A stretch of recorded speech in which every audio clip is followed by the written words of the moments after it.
കാർഷിക വാർത്തകൾ.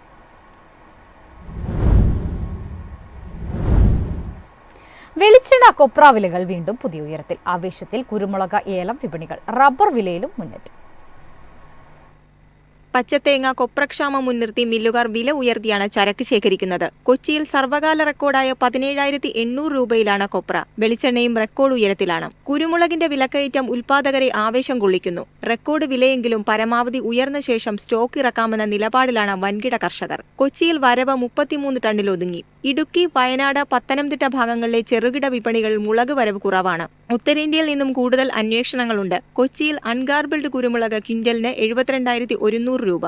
ഉത്സവ സീസൺ കഴിഞ്ഞെങ്കിലും ലേലകേന്ദ്രങ്ങളിൽ ഏലക്ക ചൂടപ്പം കണക്കെ വിറ്റഴിയുന്നു. ഗൾഫ് നാടുകളിൽ നിന്നും വരും ആഴ്ചകളിൽ ഡിമാൻഡ് അനുഭവപ്പെടാം. ബക്രീദിന് മുന്നോടിയായി അറബ് രാജ്യങ്ങൾ വൻതോതിൽ ഏലക്ക ശേഖരിക്കും. ഗ്വാട്ടിമലയിൽ വിളവ് ചുരുങ്ങിയതും ഇന്ത്യൻ ഏലത്തിന് ഡിമാൻഡ് ഉയർത്താം. ഉൽപാദന മേഖലയിൽ നടന്ന ലേലത്തിൽ മികച്ച ഇനങ്ങൾ കിലോ 3,238 കിലോയും ശരാശരി ഇനങ്ങൾ 2,584 കിലോയും ലേലം കൊണ്ടു. കൊച്ചി, കോട്ടയം വിപണികളിൽ റബ്ബറിന് വിൽപ്പനക്കാർ കുറഞ്ഞതോടെ ഷീറ്റ് വില ക്വിന്റലിന് 100 രൂപ ഉയർന്ന് 19,800 രൂപയായി. ഉത്തരേന്ത്യയിൽ നിന്നുള്ള ചെറുകിട വ്യവസായികൾ 13,400 രൂപയ്ക്ക് ലാറ്റക്സ് ശേഖരിച്ചു. വേനൽമഴ അനുഭവപ്പെടുന്നുണ്ടെങ്കിലും നിർത്തിവെച്ച ടാപ്പിംഗ് പുനരാരംഭിക്കാൻ കാലതാമസം നേരിടുമെന്ന് വ്യക്തമായതാണ് ലാറ്റക്സിന് ഡിമാൻഡ് ഉയർത്തിയത്. News desk Myfin TV.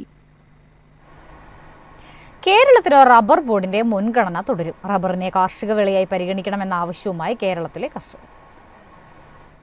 രാജ്യത്തെ റബ്ബർ ഉൽപാദനത്തിൽ കേരളം തന്നെയാണ് മുന്നിലുള്ളത്. അതിനാൽ കേരളത്തിന് മുൻഗണന കിട്ടുമെന്നാണ് വിലയിരുത്തൽ.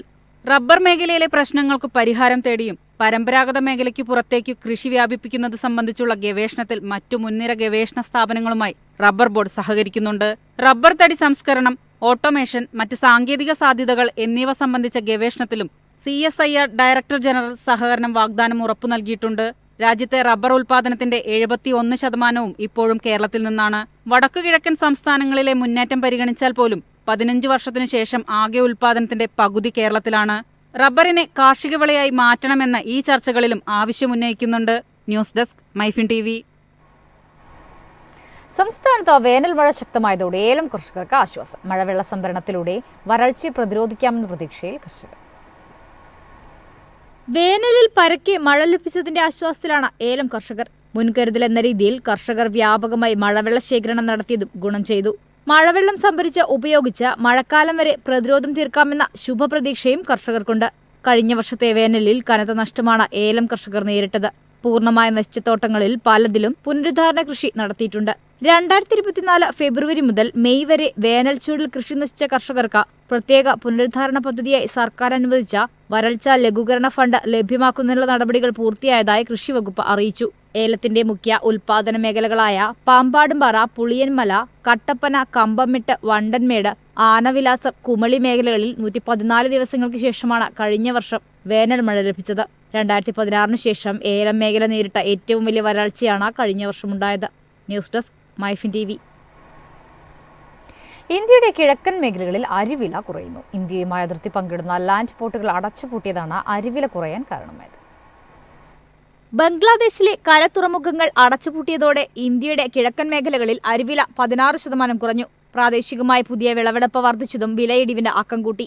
ബംഗ്ലാദേശിലേക്ക് പ്രതിമാസം 45,000 മുതൽ 5 ലക്ഷം ടൺ അരിയാണ് കയറ്റുമതി ചെയ്തിരുന്നത്. അരിയുടെ വില കിലോഗ്രാമിന് 62 രൂപയിൽ നിന്ന് 53 രൂപയായി കുറഞ്ഞു.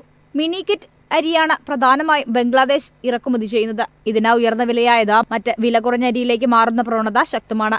ഇന്ത്യയുമായുള്ള കരതുറമുഖങ്ങൾ ബംഗ്ലാദേശ് അടച്ചുപൂട്ടിക്കൊണ്ടിരിക്കുകയാണ്. ബംഗ്ലാദേശ് ഭക്ഷ്യ മന്ത്രാലയത്തിന്റെ നിർദ്ദേശപ്രകാരം ഏപ്രിൽ 15 മുതൽ ബെനാപോൾ തുറമുഖം വഴിയുള്ള അരി ഇറക്കുമതി നിർത്തിവച്ചിരുന്നു. കൂടുതൽ നിർദ്ദേശങ്ങൾ പ്രകാരം ഇന്ത്യയിൽ നിന്നുള്ള അരി ഇറക്കുമതി അടച്ചിടുമെന്ന് ബെനാപോൾ തുറമുഖ ഡയറക്ടർ അടുത്തിടെ വ്യക്തമാക്കിയിരുന്നു. News desk Myfin TV. Record നേടി ഗുവാഹത്തി തേയില ലേലകേന്ദ്രം. 3,850 കോടി രൂപയുടെ തേയിലയാണ് കഴിഞ്ഞ സാമ്പത്തിക വർഷത്തിൽ വിറ്റത്.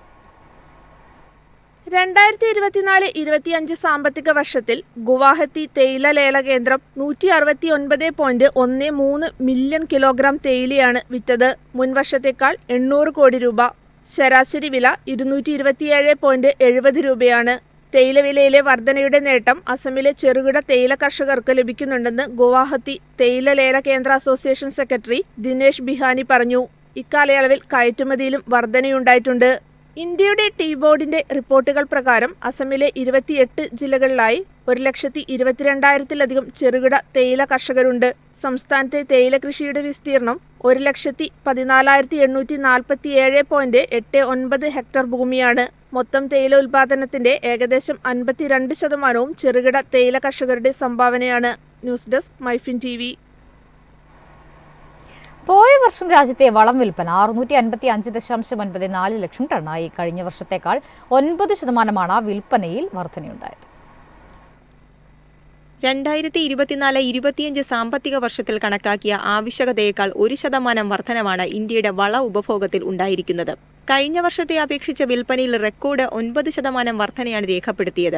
Dye ammonium phosphate, muriate of potash, complex വളങ്ങൾ എന്നിവയുടെ വിതരണമാണ് വിൽപ്പനയിലെ കുതിപ്പിന് കാരണം. എന്നാൽ കർഷകരുടെ ഡിമാൻഡ് അനുസരിച്ചുള്ള വിൽപ്പന നടന്നിട്ടില്ലെന്നാണ് വിലയിരുത്തൽ. ഏറ്റവും പുതിയ ഔദ്യോഗിക കണക്കുകൾ പ്രകാരം കഴിഞ്ഞ സാമ്പത്തിക വർഷത്തിൽ യൂറിയയുടെ വിൽപ്പന 387.92 ലക്ഷം ടണ്ണാണ്. 2023-24 357.81 ലക്ഷം ടണ്ണിൽ നിന്ന് 8.4% വർധനവ്. മ്യൂറിയേറ്റ് ഓഫ് പൊട്ടാഷിന്റെ വിൽപ്പന 16.44 ലിറ്ററിൽ നിന്ന് 33.9% വർദ്ധിച്ച് 22.02 ലക്ഷം ടണ്ണായി. കോംപ്ലക്സ് 116.8 ലിറ്ററിൽ നിന്ന് 28.2% വർദ്ധിച്ച് 149.72 ലക്ഷം ടണ്ണിലെത്തി. ഡൈ അമോണിയം ഫോസ്ഫേറ്റിന്റെ വിൽപ്പന 109.74 നിന്ന് 96.28 ലക്ഷം ടണ്ണായി കുറഞ്ഞു. പോയ വർഷം നവംബർ പകുതി വരെ ഡൈ അമോണിയം ഫോസ്ഫേറ്റിന്റെ ലഭ്യതക്കുറവാണ് വിൽപ്പന ഇടിവിൽ പ്രതിഫലിച്ചത്. News desk Myfin TV. കമ്പോള നിലവാരം.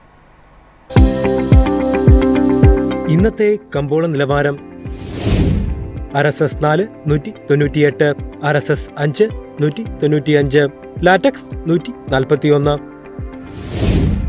ജാതിക്ക 350, ജാതിപത്രി 1800 മുതൽ 2250 വരെ, ഗ്രാമ്പു 850, അടയ്ക്ക 280, കാപ്പിക്കുരു 270, കൊക്കോ പരിപ്പ് 350, കുരുമുളക് ഗാർബിൾ 74,100, കുരുമുളക് അൺഗാർബിൾ 72,100, ഏലക്ക 2,450 മുതൽ 2,550 വരെ, വെളിച്ചെണ്ണ 26,700, കൊപ്ര 18,400, ചുക്ക് 22,500.